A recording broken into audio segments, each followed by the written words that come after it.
Sveiki. Šiandien kalbėsime apie sudėtingas situacijas mokyklose. Šias situacijas pažįsta tikriausiai kiekvienas mokytojas. Tai yra, kai vaikas supyksta, užsidaro, atsisako dirbti arba reaguoja stipriau, nei tikėjomės. Ir dažnai tokiuose situacijose liekame su klausimu. Ar čia toks elgesys, ar kažkas giliau? Apie tai šiandien ir kalbėsime. Pirmiausia, laba diena. Norėčiau paprašyti jūsų prisistatyti, papasakoti, su kokia amžiaus grupė vaikų dirbate ir tuomet pradėsime mūsų pokalbį. Sveiki. Esu Giedrė Kamitkaitė, dirbu Šiaulių Jovaro progimnazijoje ir ten tenka dirbti su 1-8 klasių mokiniais. Esu socialinė pedagogė, todėl netinkamo elgesio vaikų sutinku tikrai nemažai ir tenka su jais bendrauti ir ieškoti būdų, kaip susitarti. Taigi, ilgai nelaukę pradėkime mūsų pokalbį ir pirmiausia panagrinėkime, o kasgi slypi už tokio elgesio.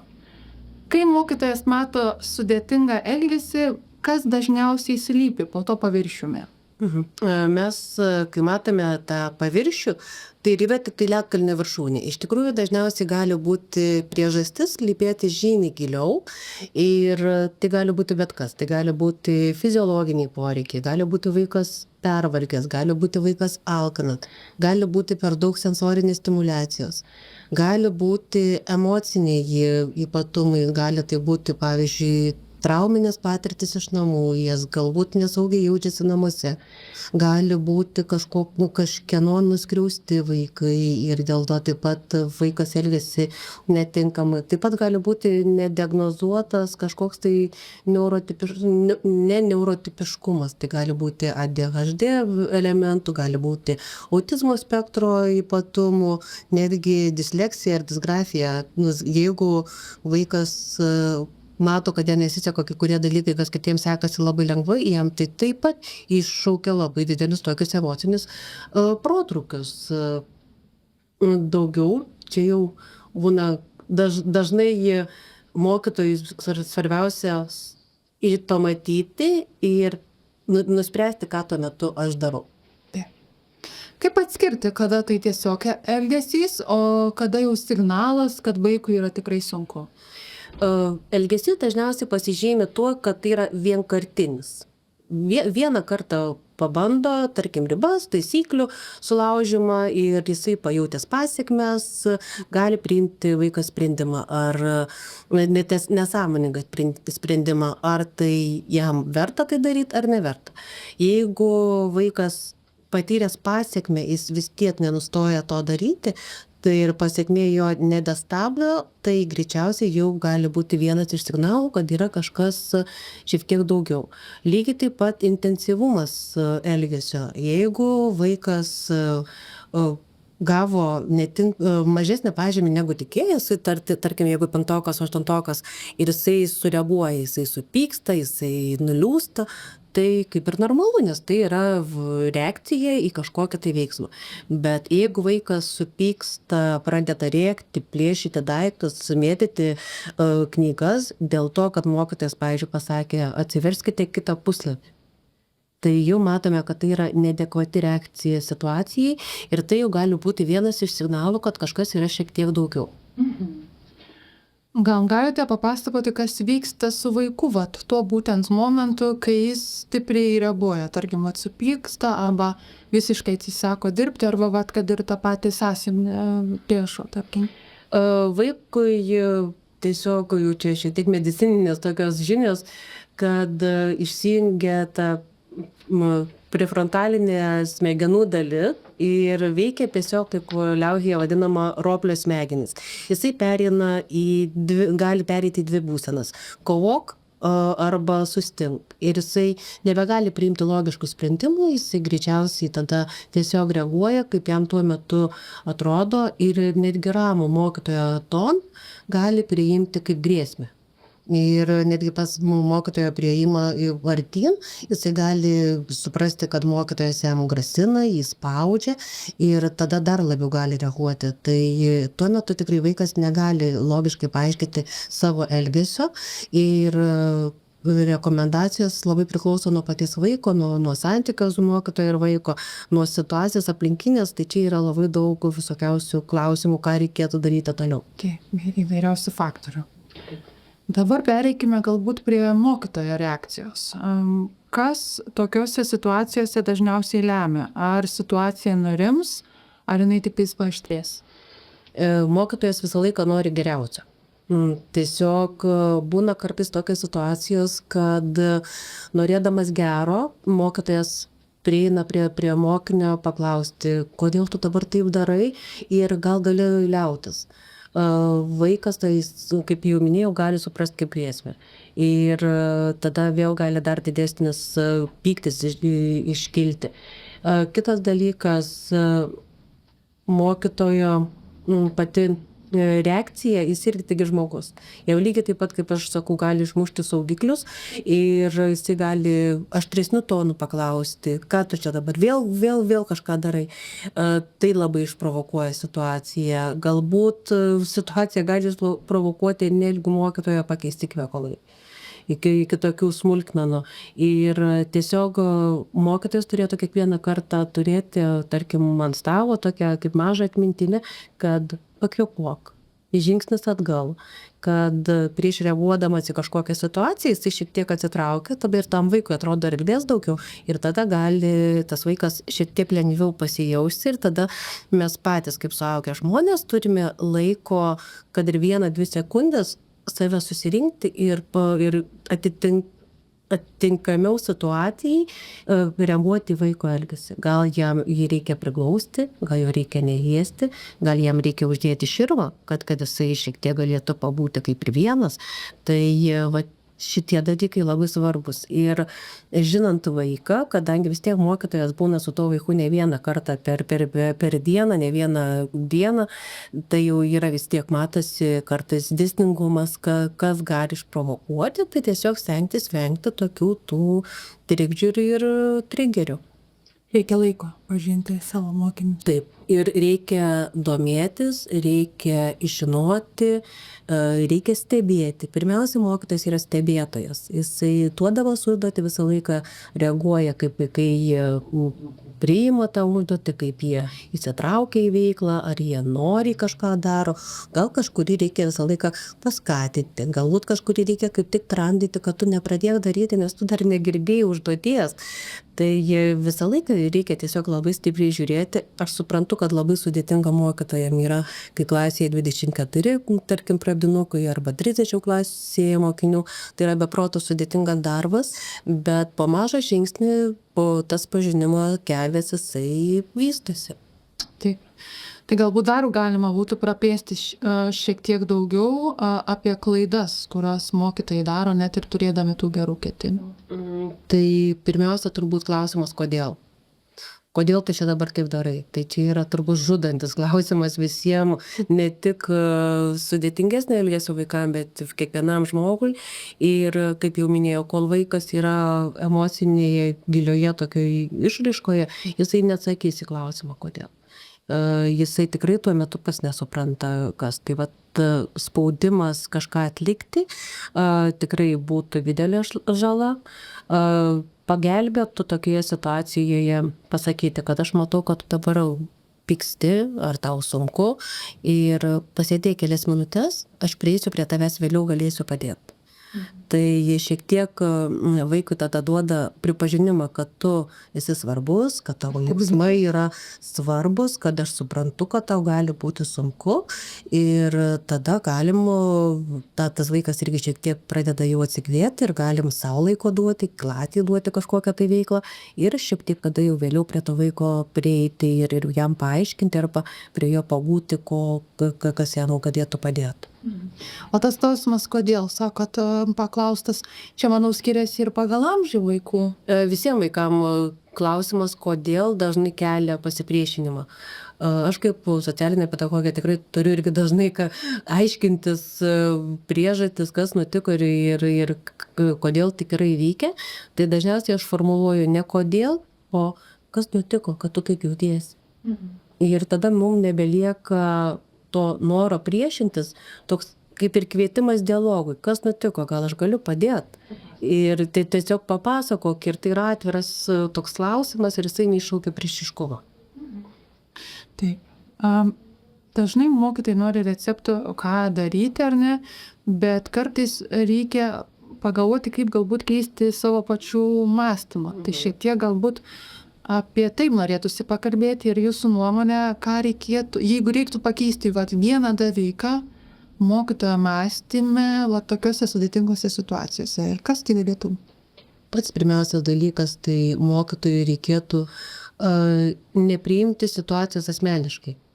Tai yra vaiko elgesys, tai yra jo būtent vaiko išraiška, kaip jisai tuo metu jaučiasi, kaip jisai tuo metu yra toje situacijoje. Kiekvieną kartą mokytojas pamatęs tokią situaciją ir, kaip sakau, nepriimdamas jas asmeniškai, turėtų savo užduoti klausimą, kas vyksta šiuo metu su šiuo vaiku ir kaip aš galėčiau jam padėti. Mes kviečiame mokytoją neįveikti kliūtį, bet padėti vaikui nusiraminti, padėti vaikui grįžti į savo geriausią versiją, į tą, kuri galėtų toliau būti klasėje ir mokytis. Kitas klausimas galbūt būtų, kaip mokytojai greitai persijungti iš reakcijos į situacijos supratimą. Čia yra labai sudėtinga, kaip ir sakiau, kai yra didelė klasė, daug mokinių ir teoriškai tai atrodo viskas kaip ir paprasta. Mes galim skaityti vadovėliuose labai daug receptų, ką reikėtų daryti, kaip turėtumėm reaguoti. Tai vienas iš pačių paprasčiausių būdų nuo tiesiog impulsyvios reakcijos, tai turėti, kaip aš vadinu, paruoštukus, tuos ant stalo, tarkim, prieik, gali būti lapelis, kvėpuok. Gali turėti netgi vaikus susodint, nes tai klasėje, kad tu vis tiek žinai, kuris vaikas gali kelti didesnių problemų, kad tu galėtum prie jo greičiau prieiti. Nes ir ta reakcija tada yra šiek tiek kitokia, kai tu esi šalia to vaiko, vaikui gali būti ramiau, kad visą laiką jaus, kad tu gali jam padėti. Jam galbūt užteks ranką kilstelt arba pasižiūrėti ir tada tu ateini padėti. Taip, tai netgi susodinimas klasėje vaikų yra labai svarbus. Taip, labai svarbu. Taip, tai tuos, kurie dažniau kelia problemų arba kuriems reikia daugiau pagalbos, tai, kaip sakot, rekomenduojat šalia, arčiau savęs. Arčiau savęs yra rekomenduojami du būdai. Vienas tai yra būtent priekinės eilės gali būti viena iš rekomendacijų dešinėje pusėje, kad mokytojai visą laiką arčiau eilėta būtų, nes tikrai būna kartais klasėse, kai yra ne po vieną vaiką, kuriam kyla iššūkių ir vienas uolą nesusodinsi visų. Tai tiesiog galim strategiškai pasižiūrėti, kaip mes galėtume prieiti kuo greičiau prie to vaiko reakcijos metu. Arba netgi, kai matome, kad vaikui pradeda darytis neaišku kažkas, tai kad mes galėtumėm iš karto prieiti ir jam tiesiog galbūt netgi pirštu parodyti, einam pro šalį, kad va šitas pratimas dabar yra, kad va šičia jau reikia daryti, kad tas vaikas nesijaustų pasimetęs, kad jisai jaustų, kad yra suaugęs žmogus, kuris jam padeda šiuo metu. Paruoštukai, kokių dar rekomendacijų turėtumėt mokytojams sudėtingose situacijose? Ką tenai tą paruoštuką būtų galima įrašyti? Dar vienas iš paruoštukų gali būti ramybės metu, ypač, pavyzdžiui, pradinės klasių mokytojas turi tuos vadinamosius literatus. Ir turėti susitarimą, kad jeigu kažkam kyla iššūkis, tai mes esame tolerantiški, mes gerbėme kitus ir kol mokytojas dirba su kitu vienu kažkuriuo vaiku, kad jūs darykite savo darbelį, kas yra užduota. Bet tai reikia daryti tą susitarimą ne iššūkio metu kažkokio, bet būtent ramybės metu, kad tai taptų kaip klasės viena iš taisyklių. Dar vienas iš variantų, norint padėti mokytojai šiek tiek lengviau valdyti situaciją, kad vaikai kiti šalia neprisijungtų, tai turėtų tokį kaip atsarginį, kiekvienai pamokai atsarginę kažkokią užduotį, kad jeigu man reikia spręsti kažkokį klausimą su vienu ar kitu vaiku, kad aš galėčiau sakyti, žiūrėkit vaikai, dabar vadovėlio 58 puslapis, trečia užduotis, dabar pabandykit padaryti ją, o tuo metu eina judam link to vaikelio, kuriam reikia daugiau tos pagalbos šiuo metu. Ir nebūtinai ten bandyti tą vaiką visiškai nuraminti, bet galim sakyti, matau, kad tau sunku. Ar dabar nori šiek tiek pabūti vienas, ar nori pabūti klasėje, ar tu gali pabūti tyliai. Tiesiog irgi duoti vaikui, turėti apgalvojus tokių variantų, kai ten galim duoti vaikui pasirinkti. Taip, vaikas pats būna įtraukiamas į jam duopą sprendimą. Taip, nes jeigu vaikas yra krizinėje situacijoje, jis jaučiasi labai bejėgis. Ir tada labai sudėtinga yra jam grįžti į savo normalią būseną, kaip aš čia dabar toks visas nieko negalintis padarysiu. Tai jeigu mes jam duodam kažkokias tai užduotis pasirinkti, ar tu rašysi šiandien, ar ant lapo, ar tu rašysi sąsiuvinį, ar tu nori nurašyti šitą gabaliuką, ar tu nori nurašyti aną gabaliuką. Tai tas vaikui irgi jau duoda šiek tiek tos galios, kad aš galiu bet kažką pasirinkti. Ir dar prie nuo klausimo, kur apie klaidas mokytojo, dar prisiminiau tokį dalyką, kad labai stipriai kenkia gėdinimas. Jeigu mes kartais norėdami gero sakom, va, matot, kaip šitas vaikas blogai elgiasi, tai mes neturėsim tokio rezultato, kaip norėtume.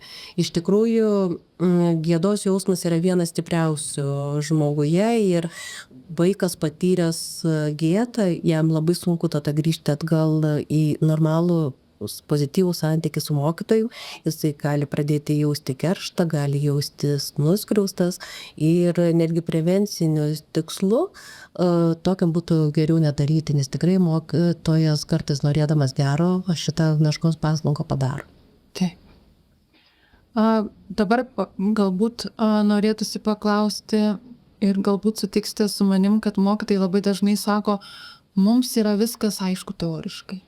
Bet kai susiduri su tikrų gyvenimo realybė klasėje, pasimiršta dažnai visi mokymai, tai kaip greitai tuos principus sudėtingų situacijų galima pritaikyti? Pirmas principas tai yra pajausti save. Mokytojui pajausti save. Nes mokytojas, kaip ir sakiau, irgi lygiai taip pat yra žmogus ir jisai gali sureaguoti visai, jisai lygiai taip pat gali būti atėjęs iš namų pavargęs ar dar kažką ir pamatom tą situaciją tokią. Tai pirmiausia, metodas, kuris greičiausiai visiems padeda, tai prieiti, tarkim, prie stalo ir įsikibti stipriai į stalą, pajausti, kad toksai fizinis netgi prisilietimas, jisai duoda savo ramybės. Nes pirmiausia, tu turi būti laivo kapitonas, tu turi būti ramus. Tai jeigu šitą darbą padarom žingsnelį, šiek tiek grįžtam į save, lygiai taip pat tas įkvėpimas, jisai fiziologinis, biologinis, jisai taip pat labai yra svarbus, nes jisai duoda tokią pauzę, per kurią mes vėl pradedam mąstyti. Ir po truputėlį tada turim tuos 2 žingsnelius ir tada galim pradėti reaguoti jau kaip valdyti tą situaciją. Irgi, jeigu tai yra klasėje, mes pirmiausia sustojam, pagalvojam, kas nepakenktų vaikui ir kas jam galėtų pagelbėti, ką mes galim tam vaikui rekomenduoti. Ar šiuo metu mums yra svarbiau, kad jisai darytų kažkokią užduotį, ar mums yra svarbiau, kad jisai tiesiog pradėtų rimti ir kalbėtis. Labai svarbu šioje situacijoje žinoti, kad jeigu vaikas yra labai didelėme afektinėje būsenoje, jisai visiškai nurimsti po gerų 20 minučių greičiausiai. Ir tas laikotarpis, mes turi kažkokiu būtų jį spręsti ir žiūrėti, kaip tam vaikui jaustis saugiai. Galbūt mes kažkokiu kitų laiku duosim jam padaryti tą darbelį, bet dabar mums yra saugumas svarbiausia. Kol vaikas nepasijaus saugiai, joks mokytojas negalės dirbti tinkamai savo darbą. Taip. Kitas natūralus ir dažnai girdimas klausimas, kaip išlaikyti klasėje tą balansą. Dabar aš sprendžiu sudėtingą situaciją, bet dar 23 ar 24. Jiem irgi reikia galbūt dėmesio ir jiem reikia darbuotis tuo metu. Taip, tai yra labai sudėtinga, kad kai vienas vaikas gali išprovokuoti visos klasės netinkamą ir kai elgiasi įsijungimą netgi į kažkokią tai veiklą, tai kaip jau minėjau, tas vienas būdas ramybės būsenoje susitarti, kokios yra mūsų klasės taisyklės, ką mes darome, jeigu kažkam yra sunku. Tai yra labai svarbu mokyti visus vaikus emocijų atpažinimo ir jų įvardinimo ir netgi pastebėti kitus vaikus, kas vyksta aplinkui, empatijos jausmo stiprinimas. Ir jeigu mes darom tus tokius paruošiamuosius darbus, tada krizinėje situacijoje yra šiek tiek lengviau. Jeigu jau vyksta veiksmas, negražiai pasakius, ir kažkuriam iš vaikų yra labai sunku, tai tiesiog, kaip ir sakiau, galim turėti tą paruoštuką ir pasakyti, vaikai daro tą ir tą.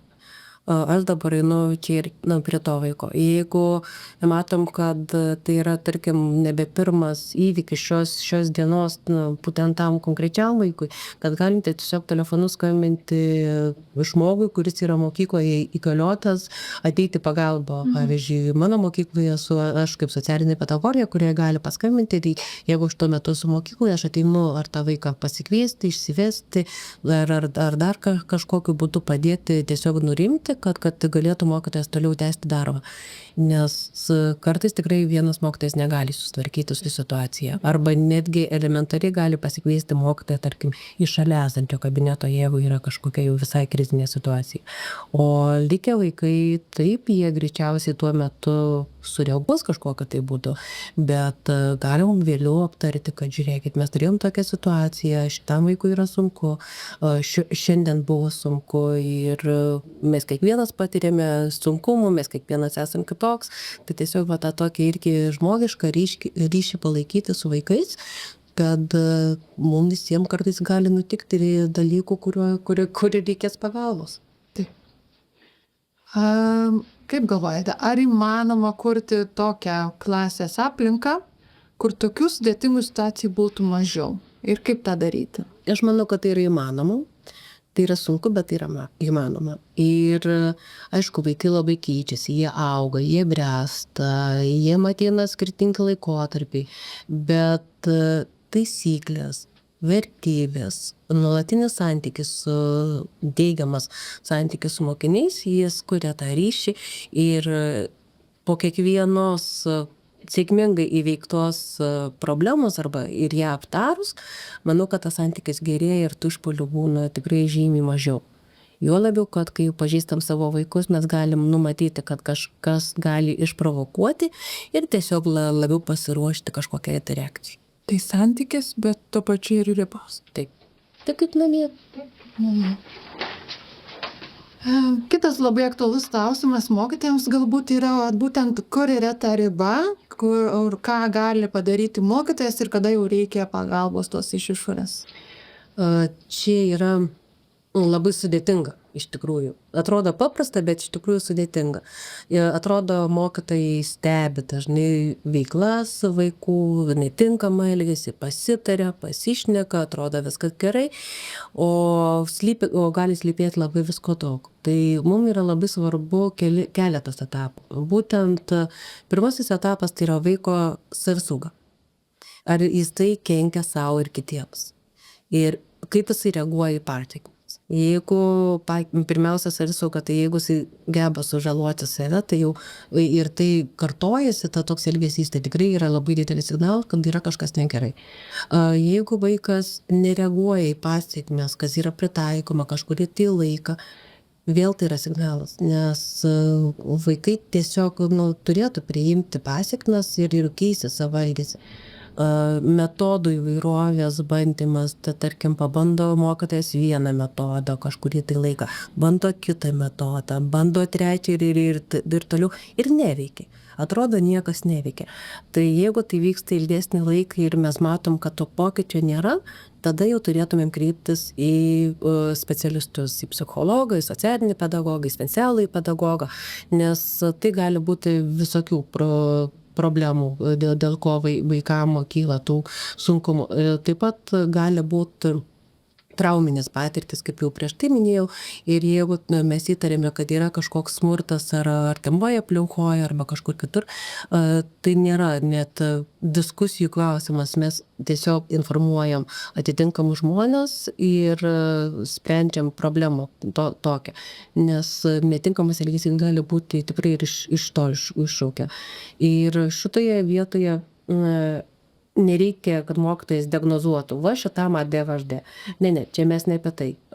Mes kviečiam mokytoją stebėti vaikus. Jeigu jūs, pavyzdžiui, parašysit, kad tai buvo 3 fizinis kontaktas šito vaiko su kažkuriais kitais be jokios aiškios normalios priežasties. Jeigu tas vaikas jau 4 diena iš eilės yra nuliūdęs, apatiškas, neįsitraukia į veiklą, tai va šitie tokie užrašai būtų aukso vertės specialistams, jeigu jūs juos atnešate ir parodot. Nes mokytojo darbas yra labiau fiksuoti, o ne diagnozuoti. Taip, tikrai taip. Man labai įdomu, kaip pas jūs yra mokykloje, pavyzdžiui, ar pedagogų susirinkimų metu būna keliama tokia tema, pavyzdžiui, apie perdegimą pačių pedagogų. Ar kalbasi, kas tarpusavyje, kas jiem padeda išlikti emociškai ramiems, palaikyti savo emocinę gerovę. Nes vaikus stebėti, prisidėti prie jų gerovės, tai visi kaip ir tikimasi iš to, bet kaip pačiam pedagogui savo pagerinti.